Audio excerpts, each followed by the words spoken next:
ये कहानी है तीन सहेलियों की, ईना, मीना और डीका। बड़ी गहरी दोस्ती है तीनों की। स्कूल की उस टूटी बेंच से लेकर किशन जी के समोसों तक उनका साथ कभी नहीं छूटा।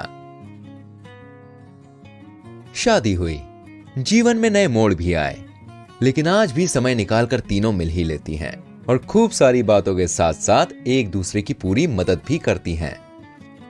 तो ऐसे ही एक दिन बाजार में देखा मीना, अपने पति का जिक्र आते ही ईना कैसे शर्मा रही है। बड़ा प्यार है दोनों में।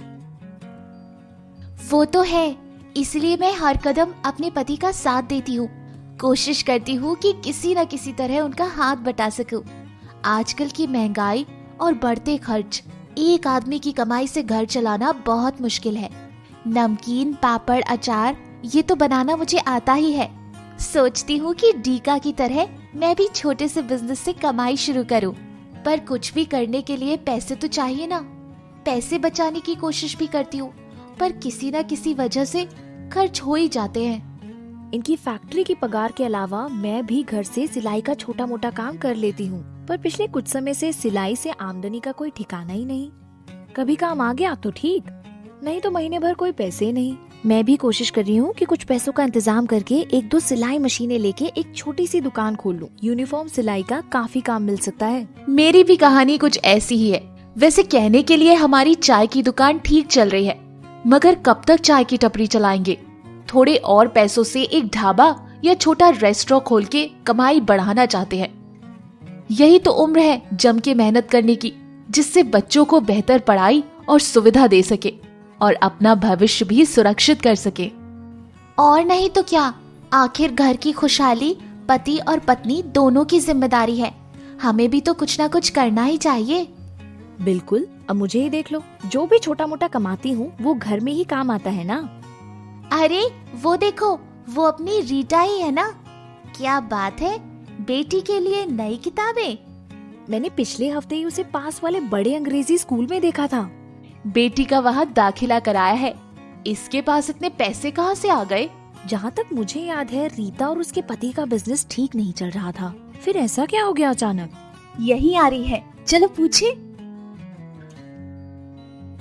अरे वाह, तीनों हस्तियाँ आज एक साथ। कैसी हो तुम तीनों? हम बढ़िया हैं, तुम कैसी हो रीटा? वाह, बेटी के लिए नया स्कूल बैग और किताबें। कोई लॉटरी लगी है क्या? अरे नहीं बाबा, कोई लॉटरी वॉटरी नहीं।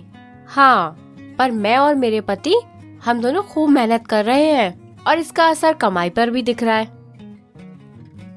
लेकिन तुम्हारी दुकान तो... हाँ, तुम्हें तो पता है ना, काफी समय से हमारी दुकान ठीक नहीं चल रही थी। पैसा नहीं था तो ज्यादा सामान भी नहीं ले पाते थे और दुकान भी खस्ता हालत में थी। फिर हमने एक फाइनेंस कंपनी से लोन लिया, उन पैसों को दुकान में लगाया, खूब मेहनत की और धीरे धीरे आमदनी बढ़ने लगी। डीका, तुम कह रही थी ना कि सिलाई के काम के लिए तुम्हें भी पैसों की जरूरत है। तुम भी फाइनेंस कंपनी से बात क्यों नहीं करती? तुम चाहो तो मैं तुम्हारी बात करा सकती हूँ। अच्छा? हाँ, क्यों नहीं। अगर मिलना हो तो मुझे बताना। अब मैं चलती हूँ, बहुत काम बाकी है। रीता तो चली जाती है, लेकिन जाते जाते तीनों के मन में आशा जरूर जगा जाती है। क्या तुम दोनों भी वही सोच रही हो जो मैं सोच रही हूँ? बिल्कुल, ये लोन वाला आइडिया काफी अच्छा लग रहा है। रीता कह रही थी ना, उसकी दुकान की सफलता में इस लोन का बड़ा हाथ है। वो सब तो ठीक है, लेकिन लोन आखिर होता तो कर्ज ही है ना। लोग क्या कहेंगे? लोन लेने में कैसी शर्म? इज्जत से लोन ही तो ले रहे हैं, कोई बेईमानी या चोरी तो नहीं कर रहे। मुझे बस ये चिंता है कि फंस न जाएं। चंदा के ससुर ने कई साल पहले साहूकार से लोन लिया था और आज तक चुका रहे हैं। साहूकार के हिसाब से तो अभी भी आधा लोन बाकी है। कोई लिखा पढ़ी भी नहीं और सवाल पूछो तो मारपीट की धमकी देता है। ऐसे लोन के चंगुल में कहीं हम ना फंस जाएं। अरे अभी से इतनी चिंता मत करो, रीता ने भी लोन लिया है ना। जाके पता करते हैं कि ये फाइनेंस कंपनी का लोन होता क्या है और हमें कैसे मिल सकता है। क्या मैं भी चल सकती हूँ? अरे बाला, तुम यहाँ? हाँ ईना, मैं तो कब से यहाँ खड़ी तुम सबकी बातें सुन रही थी। सुनो, मुझे भी लोन चाहिए, मैं भी चलूँ तुम्हारे साथ? हाँ हाँ, क्यों नहीं। तो फिर तय रहा, मैं रीता से कंपनी का नंबर ले लूंगी और फिर हम चलेंगे। ठीक है।